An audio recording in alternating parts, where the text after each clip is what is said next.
Bom dia, boa tarde e boa noite. Vai começar mais um Infodamas com as principais notícias do Brasil e do mundo do mês de fevereiro. Então, se você quer se manter informado sobre tudo o que está acontecendo, cola no Dama de Ferro que é sucesso. Então, vamos lá, galera!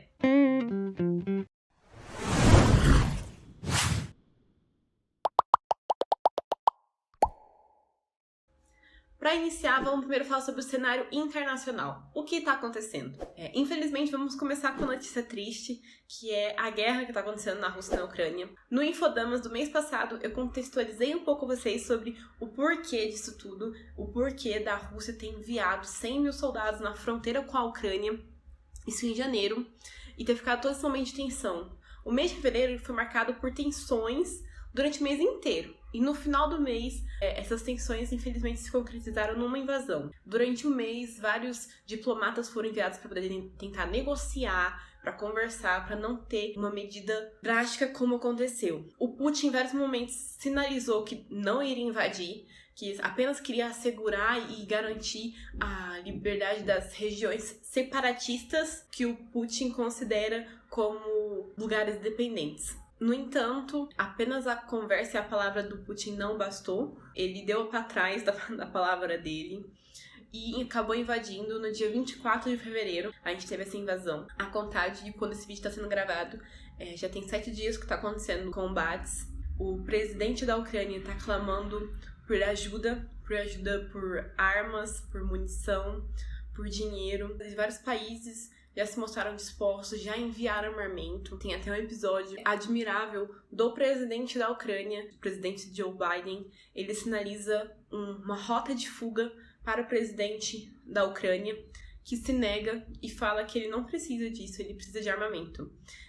Infelizmente, até esse momento, mais de 300 vidas de civis foram tiradas e mais de 1.600 pessoas estão feridas até o presente momento. Infelizmente não tem como a gente saber quais são os próximos passos. A gente apenas sabe que tem tendo vários embargos econômicos. A Rússia está sendo cortada de todas as competições que existem, como competições de futebol, todas essas competições. Os próprios atletas russos demonstram apoio à Ucrânia, muitos cidadãos russos também. Então a gente não sabe qual é o próximo passo. Eu espero estar aqui no Infodamas de março contando notícias felizes, mas no momento a gente apenas aguarda, coloca nossas orações e melhores desejos para a Ucrânia.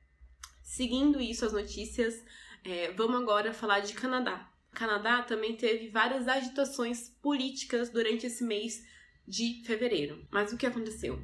Greve de caminhoneiro. Se eles tivessem perguntado pra gente ia conseguir lidar melhor, né? Porque a gente já teve aqui, a gente já sabe como que aconteceu.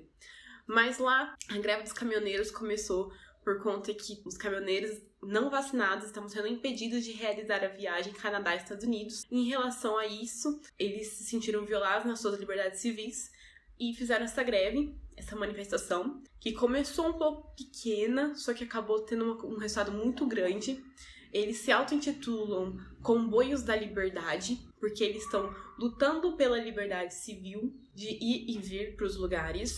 No entanto, essa greve, que durou mais de 20 dias, teve impactos econômicos severos, porque a região que eles bloquearam, a ponte, é uma ponte que é muito importante para a indústria automobilística. Então, cerca de 300 milhões de dólares de mercadoria transitam todo dia naquela ponte. Então faz as contas. Se ficaram mais de 30 dias parados, 300 vezes 30, 300 vezes 20 é a quantidade de dinheiro que o Estado e as indústrias deixaram de arrecadar por conta dessa greve, dessas manifestações, dos protestos. Como resultado, a Ford e a Toyota, elas pararam, tiveram que interromper a sua produção durante esse tempo, porque não tinha mercadoria e estava entrando no prejuízo. Para poder lidar com essa situação, o governo faz o que fez de melhor e acabou por declarar um estado de emergência, e nesse estado de emergência ele pode manipular e tratar como bem-querer as liberdades civis dos cidadãos. Vale lembrar que as manifestações, os protestos foram todos pacíficos, não teve nenhum ato de violência, mas o Trudeau declarou, que é o primeiro-ministro do Canadá, declarou estado de emergência e, ao final, foi até falado que os bancos iriam congelar as contas das pessoas que estavam participando da manifestação. E a justificativa para isso é que grande parte desses manifestantes estão sendo pagos para poder fazer isso, então está tendo um prejuízo muito grande. E como eu falei, 300 bilhões são movimentados por dia. Então, por conta disso, estava tendo prejuízo. Aí teve o estado de emergência e bloqueou. Aí é dividido se isso é legítimo ou não. Alguns defendem que sim, outros defendem que não. Os que defendem que é legítimo alegam que, por estar declarado estado de emergência, o governo tem sim a autorização para poder mexer em algumas liberdades civis dos seus cidadãos. E outros falam que não, porque não tinha necessidade para ter decretado o estado de emergência. Como o estado de emergência foi decretado de maneira injusta, então não tinha legitimidade para poder fazer o que aconteceu. No fim das contas, no final de fevereiro, foi encerrado esses bloqueios e não só através desse ato do governo de congelar as contas bancárias, mas também porque foi autorizado para a polícia interferir e prender os manifestantes que eles acharem que eram os responsáveis. Cerca de 191 canadenses civis manifestantes, como vocês quiserem colocar, foram presos e esse comboio da liberdade se encerrou por hora. Vamos ver o que vai acontecer daqui pra frente, não é mesmo? Voltando pro Brasil, vamos para as principais notícias do que aconteceu aqui no nosso país. Estão preparados? Então, vamos lá. Dentro da parte legislativa do nosso Congresso maravilhoso, o que foi novidade? Teve 2 projetos de leis que merecem destaque aqui, e o primeiro é conhecido como PL do Veneno, pelos ambientalistas. Óbvio que os agricultores não vão pensar isso. Mas o que essa PL diz? Essa PL, que é o projeto de lei, ela está em discussão desde 2002. Ela busca acelerar, desburocratizar tanto o registro de novos agrotóxicos. A Câmara aprovou já, só que agora vai passar para aprovação no Senado. Então, a partir do Senado, fala se vai ou se não vai, esse projeto de lei pode ir para frente ou não. Qual que é o ponto principal dessa PL? Óbvio que tem vários outros pontinhos pequenininhos que dá uma pesquisadinha e você acha rapidinho. Mas o ponto principal é que, no momento, para se registrar um agrotóxico novo, tem que passar pela aprovação de 3 órgãos, que é o IBAMA, a Anvisa e o Ministério da Agricultura. E se essa PL for aprovada mesmo, vai ser só precisar de um para poder aprovar, que é o Ministério da Cultura. Porém, a Anvisa e o IBAMA, eles vão analisar os riscos. Então, eles vão dar opiniões, pareceres sobre os riscos para poder avaliar, fiscalizar. Mas quem realmente vai ter o poder decisório é o Ministério da Agricultura. Essa é uma das principais mudanças, que tem uma das maiores críticas, porque os ambientalistas, eles falam que se você permitir isso, você vai acabar dando um poder político, porque nesse dia é o Ministério da Agricultura, e vai acabar esquecendo a parte técnica, e vai permitir que muitos novos agrotóxicos estejam no prato do dia a dia do cidadão. No entanto, os agricultores argumentam que o processo que é passado, ele já é o suficiente para poder garantir. Não tem a necessidade que a Anvisa e o IBAMA terem que olhar e dar também o parecer, faz aumentar muito mais o prazo. Então, normalmente, um novo agrotóxico, para poder entrar no mercado, demora cerca de 8 anos para ter esse processo de aprovação. Então, essa visa de acelerar um pouco, mas sem descuidar. Outra PL que também passou pelo Congresso foi a regulamentação das criptomoedas. Essa PL, ela busca adequar os sistemas financeiros, adequar as leis para que elas possam envolver também operações com ativos digitais. Ela ainda não está 100% pronta, mas é o primeiro passo. Agora, vamos sair da seara legislativa e ir para o executivo. Vamos falar um pouco sobre política e um pouco sobre Bolsonaro. A Liberdade cantou, Lili cantou pro Bolsonaro. Brincadeiras à parte. Na parte política, a Polícia Federal, ela emitiu um parecer falando que o Bolsonaro não cometeu o crime de prevaricação, que era o que ele estava sendo acusado pela CPI do Covid em relação à prevaricação da vacina do Covaxin. Falou que ele viu as irregularidades e não fez nada e ele tinha obrigação, dever legal de fazer. O delegado, no caso, falou que o máximo que pode se dizer é que ele descumpriu um dever cívico de avisar uma irregularidade, mas não houve um desvio funcional. E como não houve desvio funcional, não houve crime. Então, a Polícia Federal falou que não houve crime e não deu prosseguimento. E também, o Tribunal de Haia recebeu o relatório da CPI do Covid, com as acusações contra o Bolsonaro, mas o tribunal declarou que não tem jurisdição para julgar aqueles crimes, aqueles atos, então indeferiu. Então, o Bolsonaro está inocentado pelo tribunal, mas ele não foi nem julgado, tá, gente? É só para contextualizar sobre essas informações que são importantes. Agora vamos dar um pulo, a gente já falou sobre legislativo, já falou sobre executivo, vamos falar um pouco sobre o nosso judiciário. O que o STF fez de bom esse mês de fevereiro? Muitas coisas. O STF anulou uma condenação trabalhista contra a Petrobras, avaliada no valor de 47 bilhões de reais. Essa ação trabalhista envolvia mais de 7 mil ações trabalhistas individuais e 47 ações coletivas.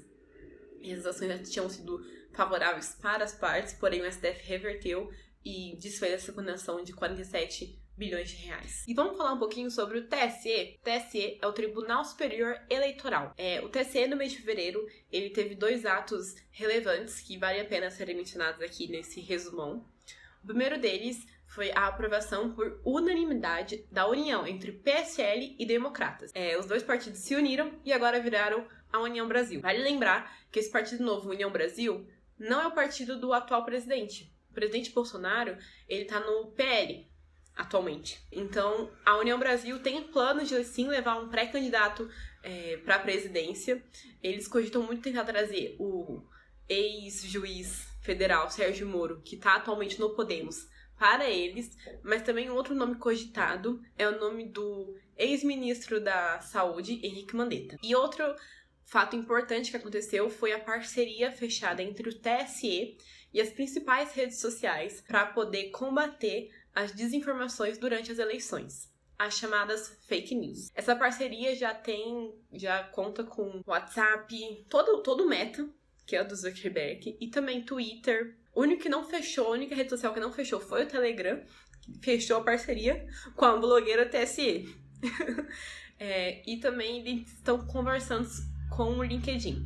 Mas de resto, TikTok, todas elas fecharam essa parceria para combater as fake news. Finalizando aqui o judiciário, só vale lembrar também que a Associação dos Magistrados do Brasil se reuniu com um ministro do STF para conversar sobre um possível reajuste de 40% nos salários dos juízes. Afinal, os juízes estão trabalhando muito e recebendo pouco. Atualmente, o salário médio de um juiz é R$33 mil, e alguns chegam até a receber 400 mil de bonificação, vale. Porém, segundo a Associação dos Magistrados do Brasil, houve um defazimento do seu salário devido à inflação. E esse reajuste proporcional seria de 40% para poder tornar justo o salário do juiz. Outra informação também importante é que em 2020, os salários do Poder Judiciário, as despesas, chegou a um montante de 100 bilhões de reais. Enfim, seguimos cada um com suas opiniões sobre o quão é justo ou quão não é justo. O mês de fevereiro também foi marcado por uma polêmica que vai ser lembrada provavelmente durante a retrospectiva do ano de 2022, que foi a polêmica do host do podcast Flow, o Monark. O Monark, ele foi desligado do Estúdio Flows, que foi a empresa que ele mesmo fundou, depois de fazer uma declaração defendendo a criação de um partido nazista. Essa declaração não foi bem vista pelos patrocinadores, também não foi bem vista pelo público, o que levou a esse desligamento. E fora esse desligamento também, o próprio YouTube ele suspendeu a monetização do canal particular do Monark. Enfim. Dentro agora da área da economia, vamos um pouco falar sobre coisas da economia no Brasil. Ai, tá difícil morar no Brasil. Vamos lá. Saindo agora dessa parte do judiciário, vamos agora para a área da economia. O que aconteceu na área da economia do Brasil? Vamos falar sobre 2 pontos importantes que aconteceu aqui no Brasil. O primeiro é relacionado à queda na taxa de desemprego, que fechou em 11,6%, segundo o IBGE. E essa é a melhor taxa desde 2010, que foi quando começaram a mesurar a questão de criação de emprego e tudo mais. Então, estamos começando a nos recuperar do baque que a pandemia trouxe para o Brasil. Mas, pequenos passos. E o segundo acontecimento importante na área da economia aqui no Brasil foi o aval que o TSU, Tribunal de Contas da União, deu para o plano de privatização da Eletrobras, que é um plano que o governo está querendo já fazer faz um tempo.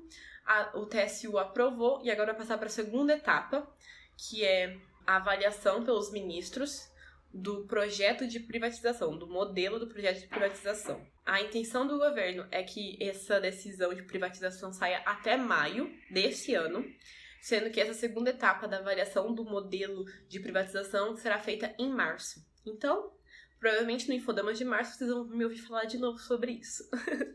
E para finalizar o Infodamas, vamos falar um pouco sobre a questão sanitária aqui no Brasil. A primeira quinzena de fevereiro foi uma quinzena que teve um número muito alto de casos de Covid.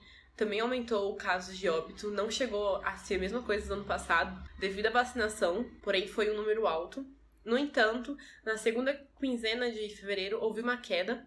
E é observado que essa queda reflete que o boom da Omicron já passou e a tendência é melhorar. No entanto, é sempre aquela melhora que é sempre bom estar atento com seus cuidados higiênicos e tudo mais. Sempre levar isso em consideração. Mas a perspectiva é boa. E com isso, a gente finaliza o Infodamas do mês de fevereiro. Vocês gostaram? Então, se gostaram, curte aqui, deixa o like. Segue o Damas em todas as redes sociais, vão estar tudo aqui na descrição deste vídeo. E acompanha a gente para saber todas as novidades. O Infodamas tem a sua versão escrita, que foi escrita por mim também. Tá no site do Damas de Ferro. E é isso, gente. Vejo vocês mês que vem. Beijos!